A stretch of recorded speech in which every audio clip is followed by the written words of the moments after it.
berani jalan sendiri. Sertamu itulah doaku, ajarku merendahkan diri, menurut firman-Mu tiap hari. Jadikan pelita dalam gelap, mencari domba yang sesat. Itulah kerinduan jiwaku.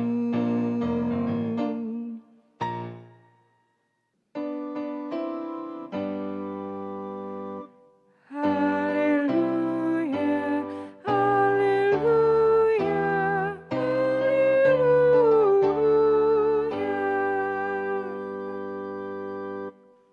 Selamat malam, Bapak, Ibu, saudara-saudaraku yang terkasih dalam Tuhan Yesus Kristus. Pada malam hari ini, Rabu 15 September 2021, kita akan bersama-sama membaca dan merenungkan kebenaran firman Tuhan dari Alkitab, yaitu dari surat Paulus yang kedua kepada jemaat di Korintus, yaitu dari 2 Korintus 12 ayat 11 sampai dengan 15 yang diberi judul mengorbankan diri. Sebelum kita membaca dan merenungkan firman Tuhan ini, mari kita memohon bimbingan Tuhan. Kita berdoa. Tuhan Allah bertahta dalam kerajaan surga. Tuhan yang kami sapa Bapa dalam nama Tuhan kami Yesus Kristus. Kami mengucap syukur terima kasih Tuhan, karena Engkau senantiasa menyertai memberkati kami dalam setiap langkah kehidupan kami. Tuhan Allah, sebentar lagi kami akan membaca dan merenungkan sebagian dari kebenaran firman-Mu. Kiranya Engkau berkenan Tuhan, menyertai, memberkati kami, sehingga kami dapat mengerti dan melaksanakan kebenaran firman-Mu ini dalam kehidupan kami hari lepas hari. Berkati kami Tuhan hamba-Mu yang akan memberitakan firman-Mu ini Tuhan. Biarlah ini semua seturut dengan kehendak-Mu. Terima kasih Tuhan. Berkati dan sertai kami Tuhan Yesus. Amin. Pembacaan Alkitab dari 2 Korintus 12 ayat 11 sampai dengan 15 yang menyatakan, sungguh aku telah menjadi bodoh, tetapi kamu yang memaksa aku. Sebenarnya aku harus kamu puji, karena meskipun aku tidak berarti sedikit pun, namun di dalam segala hal aku tidak kalah terhadap rasul-rasul yang luar biasa itu. Segala sesuatu yang membuktikan bahwa aku adalah seorang rasul telah dilakukan di tengah-tengah kamu dengan segala kesabaran oleh tanda-tanda, mujizat-mujizat, dan kuasa-kuasa. Sebab dalam hal manakah kamu dibelakangkan dibandingkan dengan jemaat-jemaat lain, selain daripada dalam hal ini, yaitu bahwa aku sendiri tidak menjadi suatu beban kepada kamu? Maafkanlah ketidakadilanku ini. Sesungguhnya, sekarang sudah untuk ketiga kalinya, aku siap untuk mengunjungi kamu, dan aku tidak akan merupakan suatu beban bagi kamu. Sebab bukan hartamu yang kucari, melainkan kamu sendiri. Karena bukan anak-anak yang harus mengumpulkan harta untuk orang tuanya, melainkan orang tualah untuk anak-anaknya. Karena itu, aku suka mengorbankan milikku, bahkan mengorbankan diriku untuk kamu. Jadi, jika aku sangat mengasihi kamu, masakan aku semakin kurang dikasihi? Demikianlah pembacaan Alkitab.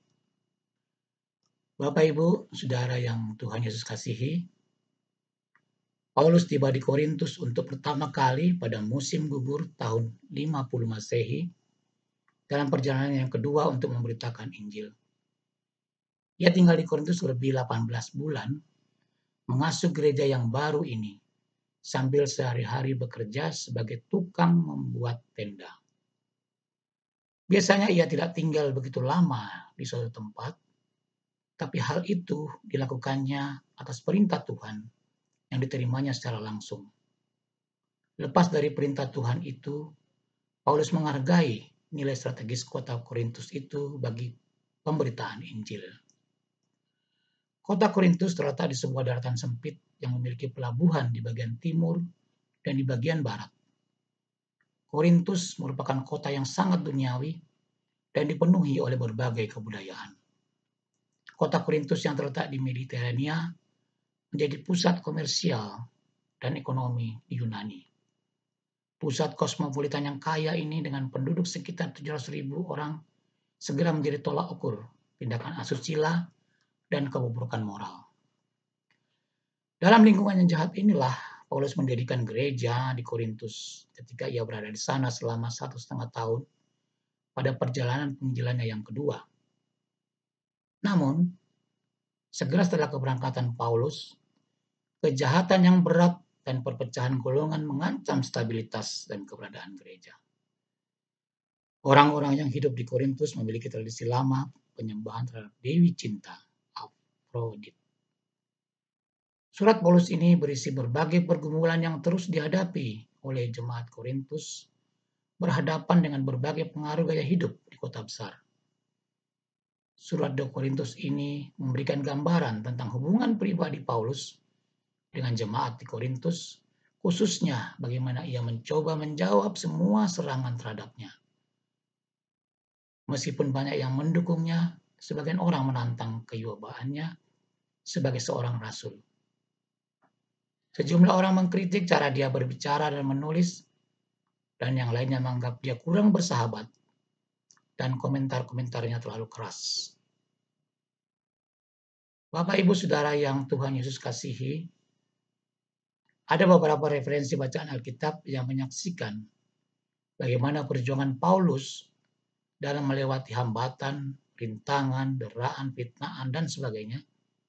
Kita bisa baca antara lain di 2 Korintus 4, ayat 7 sampai dengan 10, 2 Korintus 3, ayat 3 sampai dengan 6, 2 Korintus 6, ayat 3 sampai 8, 2 Korintus 11, ayat 23 sampai dengan 28, 2 Korintus 12, ayat 10, dan Filipi 1, ayat 29. Bapak Ibu yang Tuhan Yesus kasihi, Paulus sadar bahwa ia pelayan Allah dan ia jelaskan tujuannya melayani semua jemaat atas dasar ia mau menanggung.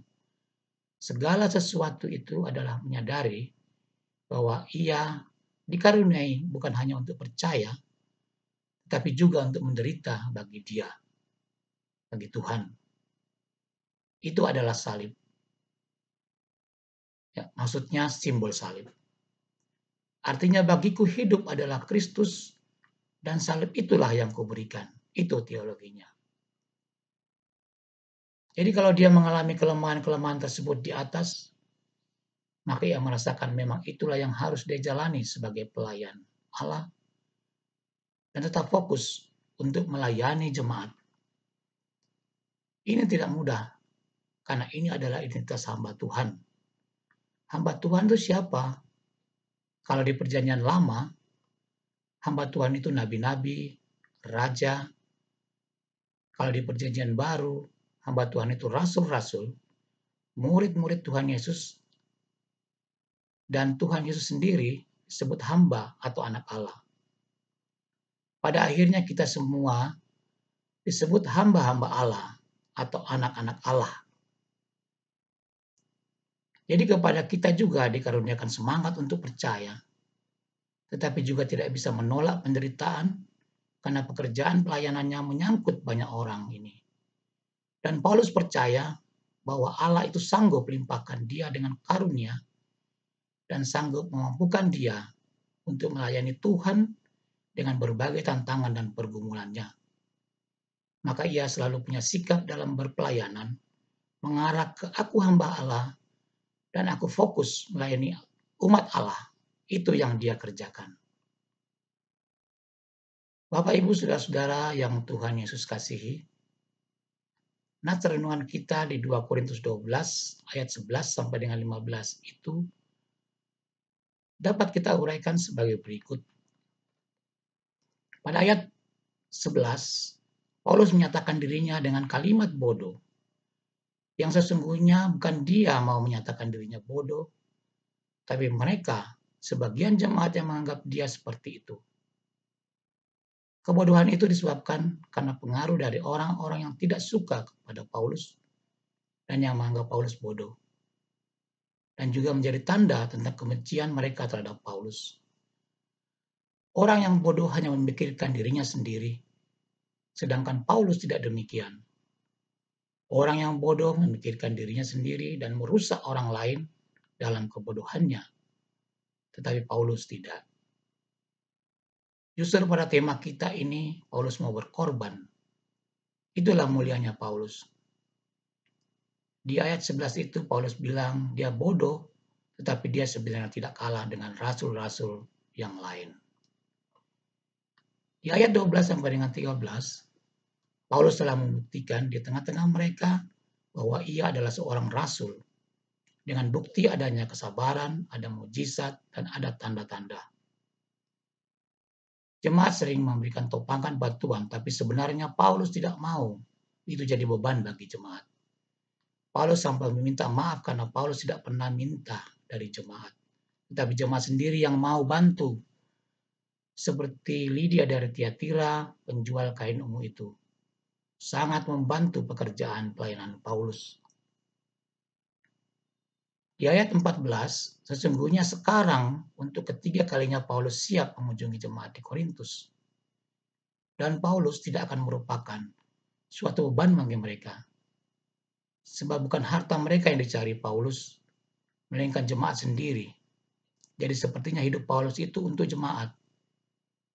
Kata Paulus dalam 2 Korintus 11 ayat 28, urusanku sehari-hari adalah untuk memelihara semua jemaat-jemaat.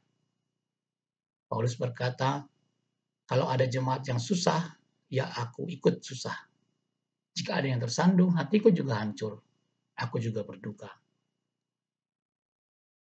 Bapak Ibu, jadi bukan anak-anak yang harus mengumpulkan harta untuk orang tuanya, melainkan orang tualah untuk anak-anaknya. Jadi harta anak bukan harta orang tua adalah harta anak. Jadi Paulus menempatkan dirinya sebagai bapak, sebagai gembala. Intinya sebisa mungkin dia jangan merugikan jemaat. Jadi hidupnya total untuk jemaat itu. Pelayanan dan pengabdian dia tidak bisa diukur dengan harta benda dan sebagainya. Jadi Paulus tidak mencari harta jemaat. Yang dia cari adalah jemaat, dan jemaat lihat dia berkorban untuk jemaat. Ayat 15, kemudian di ayat 15 itu Paulus berkata, aku suka mengorbankan milikku. Bukan miliknya saja, tapi dirinya. Mengorbankan milikku, bahkan mengorbankan diriku, yang artinya mengorbankan segala yang kumiliki dan segala keadaanku.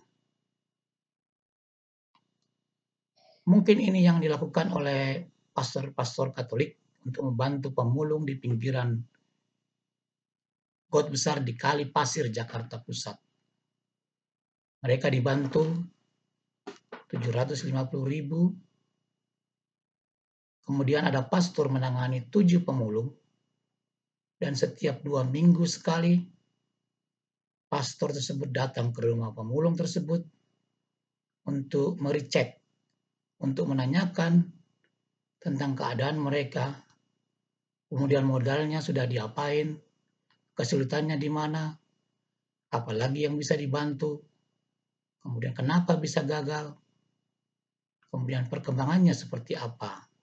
Itu dipantau setiap 2 minggu. Jadi benar-benar tidak berkorban satu kali. Dan inilah pola yang dilakukan Paulus. Ini pola perawatan. Kalau pemimpin-pemimpin yang lain di zaman Paulus, Ada yang datang dan mengajar, berkhotbah, terus mereka pergi. Mereka pergi lagi ke tempat lain. Demikian seterusnya. Kalau Paulus tidak demikian. Dia datang, merawat, bahkan kalaupun dia di penjara, tetap dia tulis surat ke jemaat-jemaat. Jadi Paulus betul-betul konsisten dengan pernyataan, aku adalah pelayan Tuhan, dan urusanku sehari-hari adalah memelihara semua jemaat-jemaat. Luar biasanya Paulus tak memikirkan jemaat Efesus, Korintus, Makedonia, Kolose, Filipi, dan Roma. Bapak, Ibu, Saudara yang Tuhan Yesus kasihi, seperti kita ketahui, Paulus mempunyai usaha menjual tenda. Kalau waktu itu sama dengan menjual properti rumah saat ini. Dan itu pasti besar hasilnya. Dari situlah dia membiayai penginjilannya. Ini bagus sekali karena tidak mungkin dia dapat berdiri di atas kakinya kalau dia tidak punya usaha. Nanti pasti minta-minta ke jemaat atau mendekati orang kaya, domba yang gemuk saja, domba yang kurus tidak. Itu bisa terjadi. Tapi Paulus tidak. Kalau sampai berkorban itu bukan hanya mau menderita untuk Injil, tapi sungguh dia memberdayakan dirinya juga untuk apa seluruh karyanya. Itu membuat semua orang melihat dia fokusnya kemana. Konsep pelayanan Paulus adalah bagiku hidup adalah melayani Tuhan. Bagiku hidup adalah Kristus, bahkan mengorbankan dirinya untuk jemaat itu. Apa yang menjadi kekhawatiran Paulus sehingga dia bersikap seperti pembelaan diri, bahkan untuk membangun iman jemaat, kalau dia tidak jelaskan dengan baik, nanti ada perselisihan, iri hati, amarah, kepentingan diri sendiri, fitnah, bisik-bisik, dan kerusuhan. Ia tidak mau jemaat itu menjadi hancur. Bisik-bisik tentang paham-paham yang tidak jelas tentang Paulus itu beredar di antara mereka sehingga pemberitaan Injil yang Paulus lakukan menjadi hancur. Paulus berkata, aku khawatir jika aku datang lagi, Allahku akan merendahkan aku di hadapan kamu, dan bahwa aku akan berduka cita terhadap banyak orang yang di masa lampau berbuat dosa dan belum lagi bertobat dari kecemaran, pencabulan, dan ketidaksopanan yang mereka lakukan. Jadi Paulus mau menyatakan bahwa ia mau bertanggung jawab sama Tuhan. Dia tidak mau Allah merendahkan dia di depan jemaatnya, bahwa ia tidak mampu mengarahkan umatnya sehingga umatnya menjadi kacau. Jadi selain pembelaan diri juga peneguhan tentang tanggung jawab Paulus kepada Allah. Paulus cinta terhadap profesinya sebagai pelayan Allah, jadi tidak sekedar melaksanakan atau melakukan tugas, tapi dia juga mau berkorban. Jadi intinya adalah bukan sekedar menjalankan tugas, bukan sekedar rutinitas, bukan karena saya orang Kristen saya melakukan ini dan itu, tapi saya mau berkorban juga. Itulah nilai plusnya, mau berkorban itu, bukan ke rutinitas atau tugas.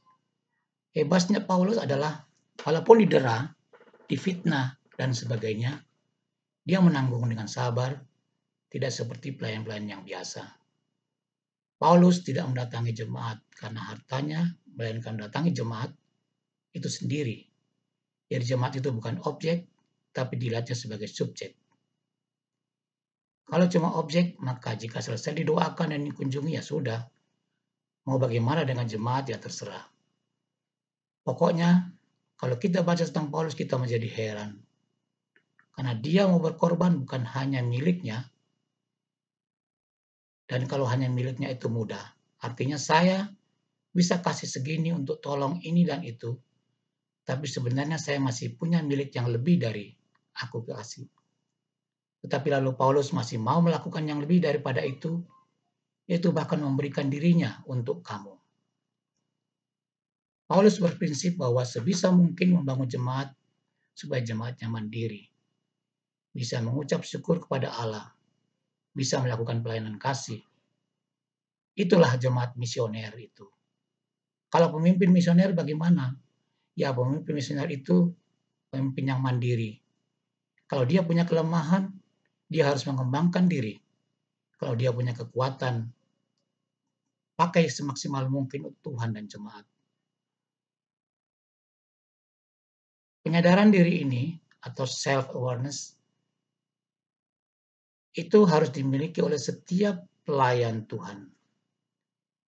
Kita semua ini adalah pemimpin misioner, pemimpin rumah tangga kita, pemimpin diri kita sendiri. Bagaimana kita menjiwai seperti Paulus? Bukan kalau dengar khotbah ini, pandangannya ke pendeta ini, pendeta itu. Bukan. Tetapi kita ini juga adalah pelaku firman ini.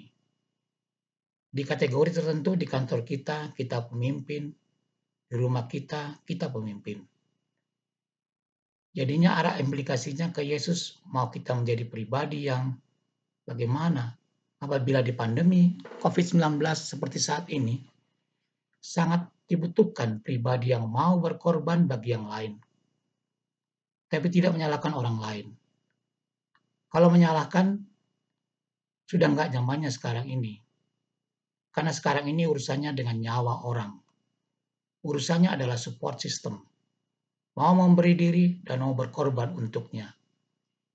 Jika mau memberi yang dimiliki, tapi yang dimiliki masih banyak yang ngasih, hanya sekian persen dari yang dimiliki. Itu perkara gampang. Semua orang bisa begitu, tapi kalau ngasih dirinya, itu sesuatu yang luar biasa. Hal ini ada di nats kita saat ini. Karena itu, aku suka mengorbankan milikku, bahkan mengorbankan diriku untuk kamu. Mengorbankan milikku itu artinya, jika aku pergi lewat naik kapal, ya tidak minta bayar sama jemaat. Kalau aku menginap di sana sini, dan aku di penjara, dan harus urus makannya, urus sendiri. Begitulah Rasul Paulus. Jadi kepada kita juga dikaruniakan semangat untuk percaya, tapi juga tidak bisa menolak penderitaan, karena pekerjaan pelayanan yang menyangkut banyak orang ini. Dan Paulus percaya bahwa Allah itu sanggup limpahkan dia dengan karunia, dan sanggup memampukan dia untuk melayani umat dengan berbagai rintangan dan tantangan dan pergumulannya. Maka ia selalu punya sikap dalam berpelayanan, mengarah ke aku hamba Allah, dan aku fokus melayani umat Allah. Itu yang dia kerjakan. Roh kasih yang penuh pengabdian yang dimiliki Paulus bagi mereka yang ingin tolongnya, menjadi suatu teladan bagi semua gembala, pengajar, dan utusan gerejawi. Itu menyingkapkan adanya kasih yang rela menyerahkan diri seperti kasih seorang ayah kepada anak-anaknya. Inilah kasih yang bersedia untuk mengorbankan segala-galanya demi orang lain. Kasih yang tidak memberikan dirinya sendiri, melainkan kasih yang menunjukkan kepedulian sejati terhadap mereka yang berada di bawah pemeliharaannya. Paulus tidak meminta imbalan apapun, kecuali tangkapan hati mereka yang berbalik kepada Kristus. Setiap pekerja Injil yang setia harus memiliki jenis kasih ini. Terpujilah nama Tuhan. Amin.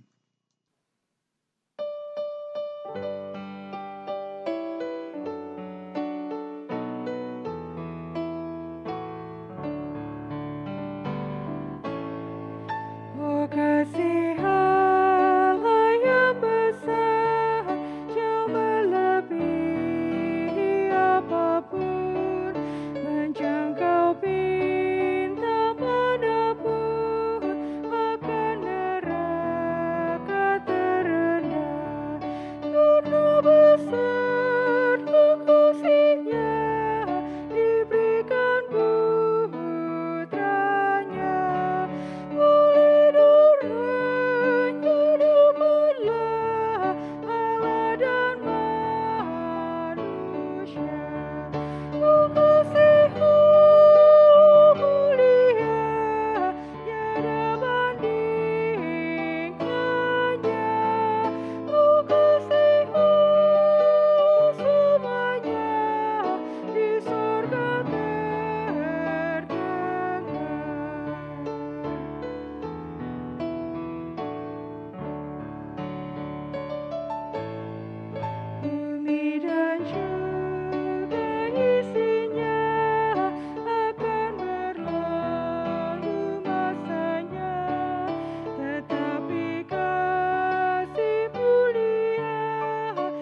sejahtera.